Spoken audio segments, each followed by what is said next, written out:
Hello friends, star Nimmala YouTube channel చూసిన ప్రేక్షకులకి ఈరోజు అప్డేట్ వచ్చేసి ఎస్బీఐ Q1 రిజల్ట్. అంచనాలు మించిన ఎస్బీఐ లాభం 17,035 కోట్లు. స్టేట్ బ్యాంక్ ఆఫ్ ఇండియా అంచనాలు మించి రాణించింది. 17,035 కోట్ల నికర లాభాన్ని ఆర్జించింది. ప్రభుత్వ రంగ బ్యాంకింగ్ దిగ్గజం state bank of India SBI Q1 result అంచనాలు మించి రాణించింది. ఏప్రిల్-జూన్ త్రైమాసికంలో స్టాండర్డ్ ప్రతిపాదిక బ్యాంకు 17,035 కోట్ల నికర లాభాన్ని ఆర్జించింది. గత ఏడాది ఇదే త్రైమాసికంలో 16,884 కోట్ల నికర లాభాన్ని ప్రకటించడం గత ఏడాదితో పోలిస్తే లాభం స్వల్పంగా పెరిగింది. సామాజిక త్రైమాసికంలో బ్యాంక్ మొత్తం ఆదాయం 1,22,680 కోట్లు నమోదైంది. గత ఏడాది ఇదే సమయంలో మొత్తం 1,08,039 కోట్లుగా ఉందని ఎస్బీఐ తన రెగ్యులేటరీ ఫైలింగ్ను పేర్కొంది. బ్యాంకు వడ్డీ ఆదాయం 95,975 కోట్ల నుంచి 1,11,520 కోట్లు పెరిగింది. ఇక బ్యాంకు స్థూల నిర్ధారణ ఆస్తులు 2.76 నుంచి 2.21% తగ్గినట్లు బ్యాంకు తెలిపింది. నికర నిర్ధారణ ఆస్తులు 0.71 నుంచి 0.57% తగ్గినట్లు బ్యాంకు పేర్కొంది. అదే ఏకీకృత ప్రతిపాదన బ్యాంకు లాభం 18,530 కోట్ల నుంచి 19,325 కోట్ల పెరగడం గమనం. మొత్తం ఆదాయం సైతం 1.32 లక్షల కోట్ల నుంచి 1.52 లక్షల కోట్లకు పెరిగింది. ప్రస్తుత ఆర్థిక సంవత్సరంలో 25,000 కోట్ల నిధులను సమీకరించేందుకు ఎస్బీఐ బోర్డు ఆమోదం తెలిపింది. రూపాయి లేదా డాలర్ల రూపంలో టైర్ 1, టైర్ 2 బాండ్ల జారీ ద్వారా దేశ విదేశీ పెట్టుబడిదారుల నుంచి ఈ నిధులు సమీకరించాలని నిర్ణయించినట్టు బ్యాంక్ తెలిపింది.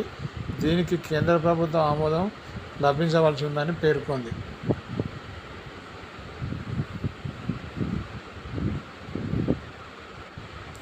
అలాగే బైజూస్ ముంచేసిన మాంద్యం భయాలు. బైజూస్ సంపదలు ఒక్కరోజు 1.25 లక్షల కోట్లు ఊపు.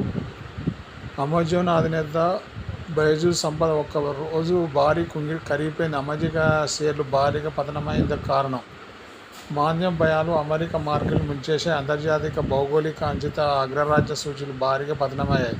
ఫలితంగా దిగ్గజ కంపెనీ షేర్లు కుంగాయి. దీంతో ఒక్క రోజులో ప్రపంచ కుబేర్ల సంపద భారీగా ఆవిరైంది.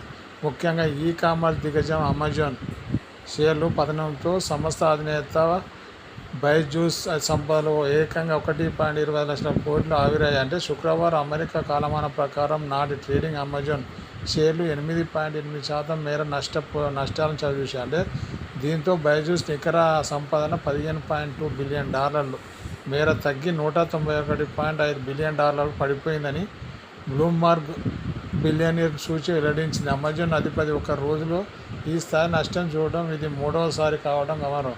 అంతకుముందు 2019 ఏప్రిల్ 4న తన వీడుకల ప్రకటన చేసిన నేపథ్యంలో ఆయన సంపాదన $36 బిలియన్ మేర కుంగింది. ఆ తర్వాత 2022లోనూ అమెజాన్ షేర్లు 14% మేర పతనమైనప్పుడు బైజూస్ భారీ నష్టాలను వాటిల్లింది.